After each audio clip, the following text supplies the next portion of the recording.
Nous sommes de retour sur le plateau de TV Finance pour cette édition du 30 mars 2023. Merci beaucoup si vous nous rejoignez à l'instant et merci beaucoup pour votre fidélité. Et comme convenu, il est l'heure d'ouvrir notre page économique avec notre invité Marc Toty. Bonjour Marc. Bonjour Louis-Antoine, bonjour à toutes et à tous. Merci beaucoup Marc d'avoir accepté notre invitation. Je rappelle que vous êtes économiste, que vous êtes président du cabinet AC Défi, également écrivain puisque vous avez publié aux éditions Bouquelis Reset 2 Bienvenue dans le monde d'après qui est toujours un succès. Si toujours là, aujourd'hui numéro 2 des ventes sur Amazon, voilà, après, alors qu'il est sorti au mois de septembre dernier. Donc régulièrement, il n'est pas tous les jours numéro 1. Non, parfois il est premier, effectivement. Alors, parfois il est beaucoup plus loin, mais bon, ce que je veux dire c'est que voilà, il y a quand même une demande qui est là, sans que c'est un livre qui est mis à jour en permanence, puisqu'en fait, avec une application, tous les graphiques qui sont dans le livre sont mis à jour en permanence, donc ça permet de faire vivre le livre. Donc pendant 2 ans, ces graphiques seront mis à jour. Donc voilà, c'est pourquoi je ne fais pas un nouveau livre tout de suite. Ouais, c'est ça, j'allais vous poser la question, est-ce qu'il faut s'attendre à un Reset 3 ? Oui, c'est vrai qu'avec tout ce qui se passe, c'est vrai que la bonne nouvelle, c'est que ce que j'annonce dans le livre est en train de se produire aujourd'hui, que ce soit le problème effectivement de l'inflation, le problème bancaire, on va en parler, le problème des marchés, etc. Donc voilà, j'attends des nouvelles évolutions, mais je pense que j'en sors un livre tous les 2 ans à peu près. Donc j'ai mis à jour les graphiques pendant 2 ans. Je pense que ce livre peut encore effectivement durer. En tout cas, merci à toutes et à tous pour votre fidélité, parce que c'est vrai que c'est important de porter la bonne parole, j'ai envie de dire. De prêcher la bonne parole. Oui, et puis de dire la vérité. Je pense qu'on a besoin, effectivement, je suis sur ma chaîne YouTube qui fonctionne très bien, c'est important aujourd'hui de dire la vérité. Je pense qu'il y a une demande de vérité économique. Parce qu'il y a tellement de faux semblants, on vous dit non, tout va bien dans le meilleur des mondes, il n'y a pas d'inflation, la crise bancaire c'est rien du tout, etc. Bon, et donc finalement on reste aveuglé. Et ce qui est important, c'est de dire les choses, mais c'est pas simplement un discours d'économiste, il y a des graphiques justement, pour qu'on puisse visualiser de ce qu'on dit. Mais alors justement Marc, on va revenir sur cette notion de crise bancaire. Les marchés, quand on regarde les marchés qui repartent à la hausse, on a l'impression que pour eux, il n'y a pas de crise bancaire justement. C'est vrai, les marchés sont assez incroyables parce qu'en fait, les mauvaises nouvelles sont des bonnes nouvelles pour eux. Pourquoi ? Parce que dès qu'il y a une mauvaise nouvelle, on se dit ah tiens c'est génial, la réserve fédérale américaine va pas monter les taux, voire même va les baisser, on va peut-être même remettre la planche à billets, vous avez une sorte de cocaïne entre guillemets des marchés financiers, donc ils se disent si on nous remet de la planche à billets c'est génial, on nous remet des liquidités gratuites, c'est génial, sauf qu'on oublie que ce qui a fait cette crise, je dirais bancaire, c'est justement le fait qu'on a eu cet argent gratuit. Comme vous le savez, ce qui est gratuit ne vaut rien. Donc c'est ça le problème, c'est qu'on s'est habitué pendant cette pandémie et pendant 3 ans quasiment même. C'est ça le problème, c'est que ça n'a pas duré que 3 mois, ça a duré plus de 2 ans. Bien, on a augmenté cette dette publique, cette planche à billets, et qui nous a coûté extrêmement cher, donc qui a incité finalement les banques à prendre des risques démesurés finalement, et certains investisseurs à se dire l'argent est gratuit, on y va. Et vous savez, c'est un concept important en économie qu'on appelle l'efficacité marginale du capital. C'est-à-dire que en fait, il faut que pour qu'un investissement soit rentable, il ait un rendement supérieur au taux d'intérêt qu'on paye, si vous voulez, sur la dette. Sauf que quand le taux d'intérêt est à 0 ou à 1, on se dit finalement, on s'en fiche de la rentabilité d'investissement. Donc ça qui est fou, c'est que ces fameuses startups, etc., ont pris l'argent, parce qu'ils étaient là, ils se sont servis finalement. Et avec ça, comme il n'y avait pas d'objectif de rentabilité élevé, elles ont fait un peu tout et n'importe quoi. Et donc on a vu Silicon Valley Bank, finalement, où les startups qui étaient valorisées... les licornes, les fameuses licornes valorisées plus d'1 milliard. Oui, ce qui est amusant, c'est que c'est ça qui est la force de la finance, finalement, c'est que dans les termes, il y a l'arnaque. Parce que une licorne, ça n'existe pas. Ça n'existe pas. Vous voyez, c'est une arnaque par définition. Vous voyez, ou alors ça existait peut-être il y a très longtemps. Et à ce moment-là, on vous dit que c'est une arnaque, mais on y va quand même. Donc, il y avait 800 licornes qui étaient valorisées $1 milliard chacune. Et il y en a une quinzaine qui sont rentables. Peut-être qu'il y en aura plus, peut-être qu'il y en aura 100. Mais en attendant, évidemment, il y a une déperdition, une destruction de richesse qui est énorme. Et donc, quand évidemment cette planche à billets a fait l'inflation qui a augmenté, là aussi personne ne voulait le voir, on a le dit ici même et ailleurs, je n'ai pas arrêté de l'annoncer, et à ce moment-là les banques centrales ont arrêté la planche à billets, elles ont remonté les taux d'intérêt, donc l'argent magique c'est fini, donc là les marchés ont eu peur, c'est ce qui s'est passé l'année dernière. Et maintenant qu'on se dit finalement, tiens dès que ça va mal, là les banques centrales elles vont arrêter de monter les taux, elles vont peut-être remettre la planche à billets, on se dit c'est génial, c'est formidable, et c'est très dangereux. Donc c'est ce mécanisme qui fait que les marchés financiers actuellement estiment que la crise bancaire est derrière nous. Mais sauf que c'est un piège, parce qu'en fait plus on retardera l'échéance, plus ça fera mal. Donc plus la chute sera violente en fait. C'est ça qui est dangereux. Le gouvernement américain, alors c'est vrai que moi, j'ai connu la faillite de Lehman Brothers, je me souviens le lendemain de la faillite de Lehman Brothers, on recevait des mails, who's next, c'est-à-dire c'est qui le prochain. Parce qu'effectivement le gouvernement américain a laissé tomber Lehman Brothers, c'était une vengeance d'ailleurs de Henry Paulson qui était l'ancien patron de Goldman Sachs, le grand concurrent historique de Lehman Brothers, c'est tiens là on va leur faire mal, effectivement c'est ce qui s'est produit, et ils n'avaient rien préparé les Américains à l'époque. Là ils ont fait l'inverse, c'est-à-dire qu'il y a eu une faillite de Silicon Valley Bank. Vous estimez qu'ils sont largement surjoués, surréagis. Exactement, ils ont été beaucoup trop loin. Silicon Valley Bank, c'est important, mais c'est une banque, on va dire... régionale, c'est la 16e. Régionale, c'est pas rien, mais pareil sur Sign Signature Bank. Là, on a 2 banques, et le gouvernement américain, vous savez, aux États-Unis, on a la garantie des dépôts, comme en France. Là-bas, c'est 250 000 $ par compte, par personne. Et le gouvernement américain dit, enfin, donc la FDIC, c'est-à-dire celle qui assure les dépôts, on garantit tout. Tous les dépôts sont garantis. Donc les 2 banques, il y a 250 milliards de dollars de dépôts. Sauf que dans la FDIC, là, l'espèce de fonds de garantie en quelque sorte, les dépôts, il n'y a que 200 milliards. Donc il manque 50 milliards. Il manque 50 milliards, donc ça veut dire quoi? Donc, on revient dans ce quoi qu'il en coûte, parce qu'on ne veut plus se faire mal. C'est ça qui est complètement fou. On ne veut plus affronter la réalité. Et donc les marchés, dans ces cas-là, ils se disent, vous savez, c'est comme des enfants, hein. Si on les laisse faire, ils font ce qu'ils veulent. Vous aviez une bonne expression de dire, les marchés, c'est comme des enfants, on leur donne des bonbons, mais au bout d'un moment, les bonbons, ça donne des caries. Du coup, exactement, mais oui, mais eux, ils ne voient pas à long terme, ils sont sur le court terme, et ça qui est, et pourtant, c'est leur métier d'anticiper. C'est ça qui est dérangeant. Moi, ça fait 25 ans que je travaille proche des marchés, parce qu'effectivement, il y a beaucoup d'économistes qui parlent des banques, des marchés, ils ne savent pas ce que c'est les marchés financiers. Ils n'ont jamais mis les pieds en salle des marchés. Moi, j'y ai travaillé 25 ans, au proche du moins, ou même dans une banque. J'étais fait économiste d'une grande banque, comme vous le savez, puis même dans d'autres salles des marchés. Et c'est vrai que il y a quand même ce discernement. Généralement, il y a une réaction. Là, non, on est complètement abasourdi. Donc, on ne veut pas voir la réalité en face. On se dit, finalement, la crise bancaire, non, mais les banques centrales sont là, tout va bien, elles financent. Mais jusqu'à quand? Et puis après, il y a même ce qu'on appelle un aléa moral. C'est-à-dire que s'il n'y a pas de sanctions, on fait n'importe quoi. Alors justement, en parlant des sanctions, là, en ce moment, il y a une affaire qui secoue la sphère bancaire française et européenne, c'est cette affaire de fraude fiscale, le fameux Comcom, ou Cum. C'est du latin, attention. Parce que Comcom, ça ne veut pas dire la même chose en anglais, attention. Et donc le fameux Cum, en quoi ça consiste cette fraude? En fait, c'est très simple. Donc vous savez que quand on touche des actions, quand on a des actions, on touche des dividendes et on paye des impôts sur ces dividendes. Alors pour les étrangers, eux, c'est un impôt forfaitaire qui est prélevé. Alors ça dépend des pays et puis, avec lesquels on a des alliances finalement fiscales, des accords fiscaux. Et donc, que font effectivement ces actionnaires étrangers?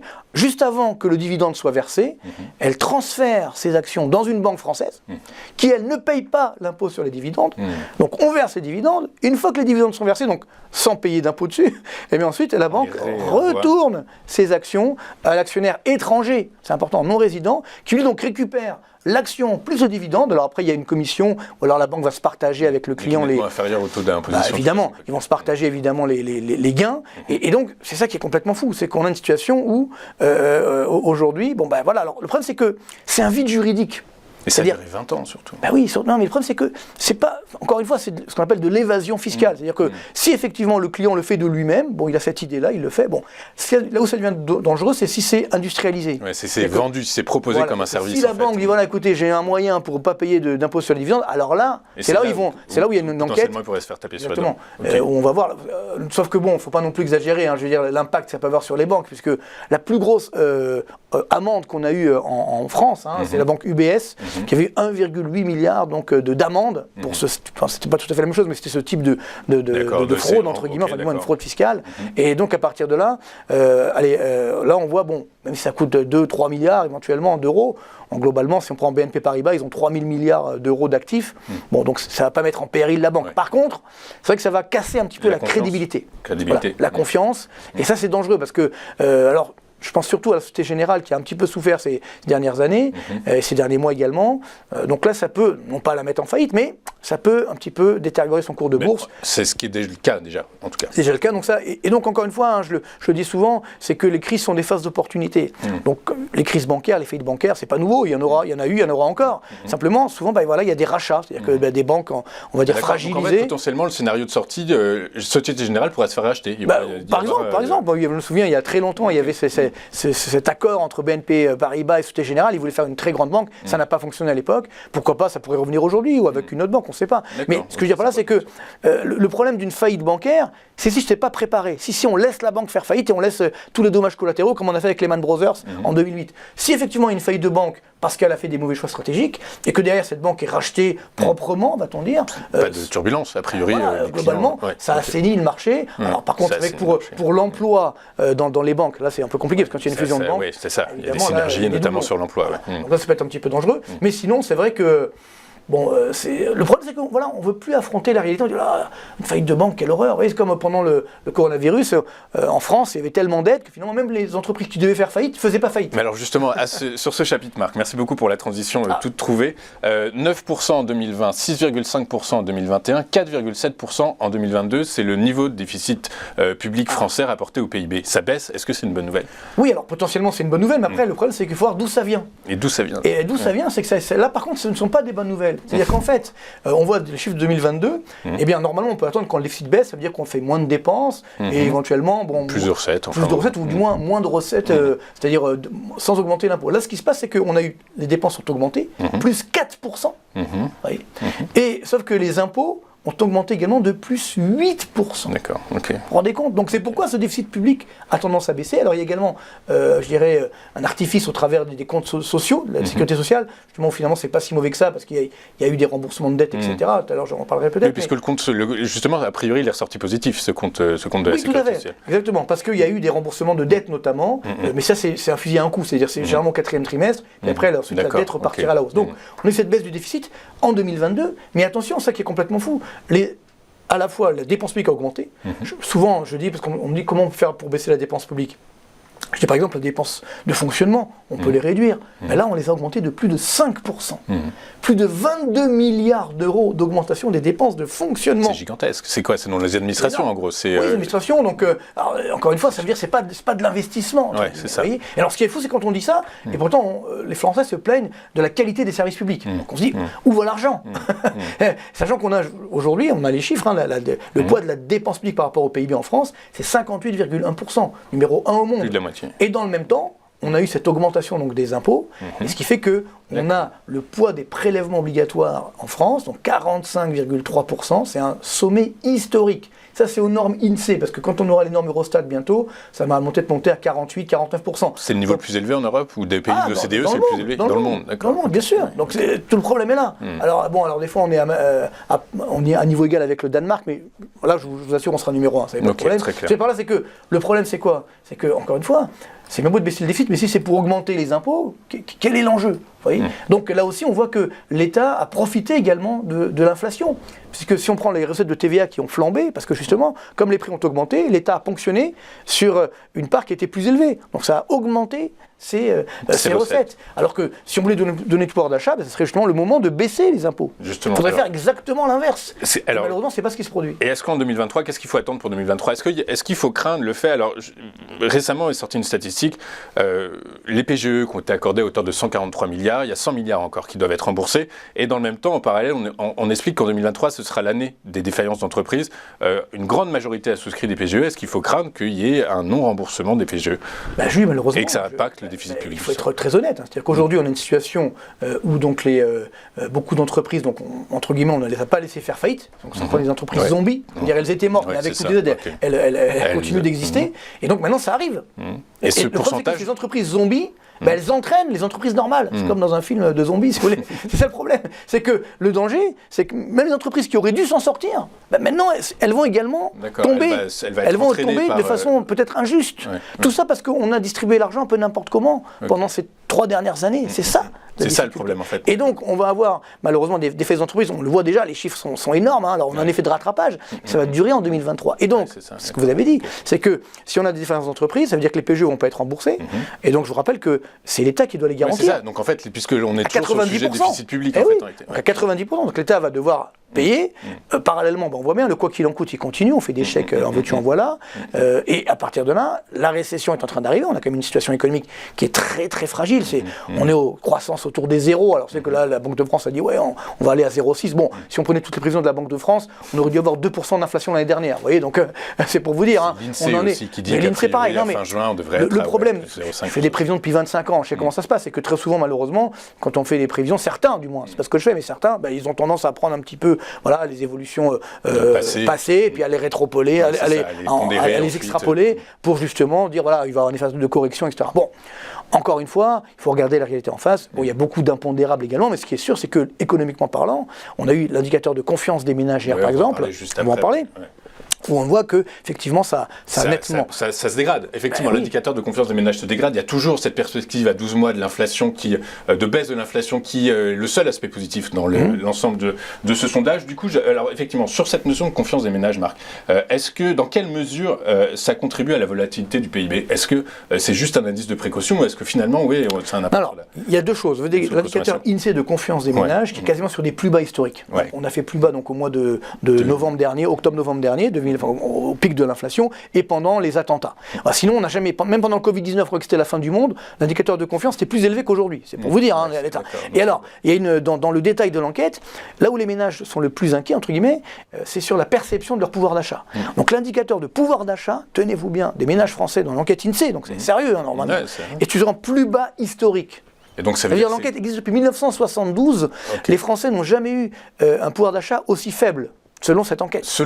D'après eux. Voilà, d'après eux. Comment eux, ils le ressentent. Oui, mais c'est comment ils le... Mais c'est ça le plus important. Et c'est comme ça qu'ils vont consommer ou non, c'est ça qui va impacter leur pouvoir. L'impact, il est très clair. Bon, là, on pourra avoir des graphiques que j'ai mis dans le livre ou ailleurs. C'est que quand l'indicateur de confiance des ménages baisse, je l'ai mis sur ma dernière vidéo YouTube également, mais quand l'indicateur de confiance baisse, la consommation des ménages baisse. Elle a déjà baissé, ça va continuer effectivement de baisser. Donc si la consommation baisse, je rappelle que c'est un des moteurs principaux de la croissance, mécaniquement, la croissance va également reculer. Également, par la force des choses. Et l'épargne, est-ce qu'il y a un rapport avec l'épargne? Est-ce qu'on peut considérer que cet indice de confiance baissant, les niveaux d'épargne vont augmenter? Alors c'est sûr qu'aujourd'hui les ménages sont inquiets, mais encore le problème c'est que faut-il encore pouvoir épargner?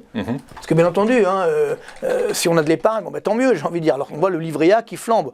Pourquoi? Parce que le taux d'intérêt a augmenté, et puis surtout, c'est sans risque, c'est défiscalisé, mais surtout, c'est de l'épargne de précaution, ça veut dire qu'on peut prendre tout de suite, qu'on peut mobiliser tout de suite. Donc c'est ça qui compte, c'est que les ménages français sont inquiets, donc ils augmentent leur épargne de précaution pour ceux qu'ils peuvent. Mais malheureusement, il y a beaucoup de Français qui peuvent même plus épargner. C'est ça le drame, si vous voulez, c'est que cette forte augmentation de l'inflation, notamment sur les produits du quotidien, notamment des biens alimentaires, fait que beaucoup de ménages, aujourd'hui, ils sont justes. Complètement exempts, en fait. Au moins le mois, ils sont justes. Donc c'est là, aujourd'hui, cette tension sociale et sociétale qui est très forte, au-delà de la réforme des retraites. Ce qui compte, c'est que les ménages français, beaucoup malheureusement, notamment la classe moyenne d'en bas, inférieure, est en train de s'appauvrir et de tomber dans la pauvreté. Ça, c'est extrêmement dangereux pour un pays comme la France, si vous voulez. Un pays développé même, quoi qu'il arrive, où il y a une classe moyenne qui est solide, robuste et qui fait... La force d'un pays développé, c'est quoi? C'est sa classe moyenne. Qui doit être robuste, qui doit être dynamique. Et si sa classe moyenne s'appauvrit, alors là... On va à l'encontre de graves problèmes sociaux, selon vous? Graves, en tout cas deux problèmes sociaux. On le voit aujourd'hui, le problème c'est que ce qui nous manque, c'est une vision du monde, c'est une direction. Moi, ce qui m'inquiète, c'est qu'aujourd'hui, alors on a vu cette réforme des retraites, etc., ces manifestations, c'est quasiment ces émeutes parfois, bref. Mais le problème, c'est la direction. Où veut-on aller? Où veut-on nous amener? Et donc aujourd'hui, on ne sait pas.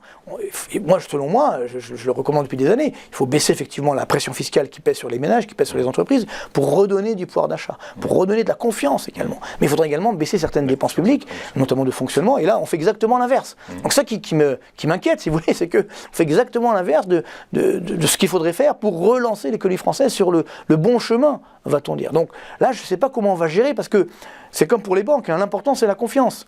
S'il n'y a pas de confiance, évidemment, ça risque d'être très très fragile. Pour relancer l'économie, justement, vous dites ce matin, il y a un député qui expliquait, qui proposait, qui préconisait que l'épargne des Français soit réorientée vers l'industrie de la défense. C'est une bonne idée, ça? Oui, non mais ça on connaît, alors ça c'est dangereux. Parce que moi ces discours, j'entends depuis très longtemps. Ça, si vous voulez, c'est un prélude à ce qu'on nous pique notre épargne. Faut être honnête. C'est-à-dire que quand effectivement les députés commencent à dire « Ouh là là, l'épargne des Français, mais elle est énorme il faudrait peut-être, on pourrait prendre un petit peu, comme ça, et puis on va réorienter. » Si à la rigueur, la dépense publique était un modèle d'efficacité économique, on pourrait dire, très bien, on sait très bien comment ça marche. Nous sommes numéro 1 du monde des impôts, et on a une économie qui est exsangue, on a justement une pauvreté qui augmente, donc on voit bien que ça ne marche pas. Donc l'idée de dire, oui, on va ponctionner l'épargne pour réallouer derrière, non, moi, je pense qu'il faut... Ce n'est pas une façon de relancer le secteur, qui n'a pas besoin, de toute façon, le secteur de l'armement. Pour restaurer la confiance, c'est exactement l'inverse. Vous cassez complètement la confiance. Attention, ça c'est un fusil à un coup. Parce que là, évidemment, il y a beaucoup de Français qui risquent d'avoir un exode fiscal. Vous voyez ce que je veux dire. Donc là, on parle de fraude fiscale, etc. Il faut faire attention à cela. Il y a déjà beaucoup, c'est le drame, beaucoup de Français justement fortunés qui sont déjà partis de France. Et ceux qui payent la charge lourde, c'est la classe moyenne, encore une fois, toujours la même. Donc c'est ça le problème. Et moi je vois, par rapport à cette fraude fiscale, je vois les réactions que je reçois, etc. On me dit, nous, les ménages, quand on a un petit problème de fraude, mais d'erreur fiscale ou autre, alors là, on se fait allumer. Puis là, les banques, elles font des 140 milliards sur 20 ans, 7 finalement, milliards par an. il y a une petite amende, on négocie l'amende, etc. Voilà. Ouais, ça peut contribuer au chaos ambiant. C'est pas bon pour l'image, si vous voulez, pour la crédibilité. Encore une fois, il faut revenir sur cette notion de confiance. Donc moi, je pense qu'on a déjà des impôts qui sont énormes, il ne faut pas encore s'amuser à les augmenter, il faut simplement mieux les allouer. C'est pas un problème de quantité de dépenses publiques, je vous dis on est numéro 1 du monde, c'est un problème de qualité et d'allocation de cette dépense publique. Donc c'est là le vrai enjeu. Vous savez que nous avons un poids des dépenses sociales de 32% du PIB, on est numéro 1 du monde. La moyenne de l'OCDE c'est 20%. Vous voyez, des pays on est à 11%, des pays de l'OCDE. Oui, mais ça contribue à une forme de paix sociale aussi. Bien sûr, oui, mais sauf que là, attendez, vous l'avez vu la paix sociale là? Moi je l'ai pas vu. Excusez-moi, donc oui, non mais c'est-à-dire qu'on met 32% de dépenses sociales pour avoir ça. Moi je viens des cités HLM d'Orly, donc j'en ai profité de cette dépense sociale, donc c'est important la dépense sociale. Il faut que ça soit bien utilisé. Quand je vois qu'il y a des taux de chômage des moins de 25 ans de 60% dans les sites HLM, je me dis attendez, il y a un problème.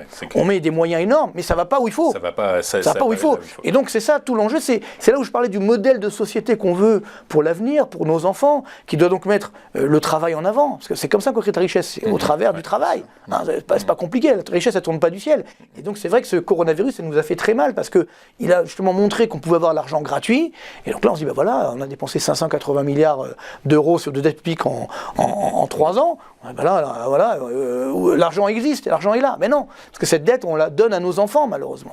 Donc c'est ça le problème, c'est que si d'ailleurs cette dette générait une croissance forte, on pourrait dire au diable l'avarice, mais ce n'est même pas le cas. Croissance française en moyenne depuis 10 ans, c'est même pas 1%. Donc on voit bien que ça ne fonctionne pas. Donc c'est ce qu'il faut aujourd'hui mettre en place. Et donc c'est ça, moi j'appelle, j'ai dit encore la dernière fois à Bruno Le Maire, je le dis régulièrement à nos dirigeants, je dis on a besoin d'une vision du monde, d'une direction. Et donc le problème c'est qu'aujourd'hui c'est très compliqué, la voie de l'exécutif ça passe plus. Donc c'est ça qui est inquiétant aujourd'hui. Et puis n'oublions pas que la France est dans la zone euro, c'est la deuxième puissance de la zone euro. Et si la France évidemment ne va pas dans le bon chemin, il y a même un risque sur l'ensemble de la zone euro. Donc voilà, les marchés ne voient pas tout ça, mais bon, ils se réveilleront avec la gueule de bois comme d'habitude. Écoutez, on ne l'espère pas en tout cas, mais effectivement c'est une belle analyse. C'est comme c'est le principe de l'abcès. Si vous avez un petit abcès, vous le percez, ça fait pas trop mal. Si vous le laissez grandir, après là ça fait mal. Et ça peut devenir très dangereux. Donc c'est ça le problème, on ne veut plus affronter la réalité, et donc j'espère qu'on le fera un jour, parce que moi justement je suis pour une dynamique des marchés, et des marchés qui soient connectés à la réalité économique, pas déconnectés avec des bulles qui nous coûtent très cher. Ok, très clair. Donc Marc, économiste et dermatologue qui des abcès. Merci beaucoup Marc d'avoir été avec nous. Vous voyez, mais il faut savoir changer, parce que ça aussi c'est important, la formation. Il faut savoir changer de métier parfois. Merci beaucoup Marc. Marc d'avoir été avec nous. Vous êtes économiste, vous êtes président du cabinet AC Défi, également écrivain à succès, puisque votre dernier livre, Reset2, Bienvenue dans le monde d'après, est de nouveau classé parmi le top 3 des ventes sur Amazon dans le rayon Banque Assurance. Merci beaucoup Marc d'avoir été avec nous. On marque une rapide courte page de publicité, nous, et on se retrouve juste après pour notre point bourse. À tout de suite sur TV Finance.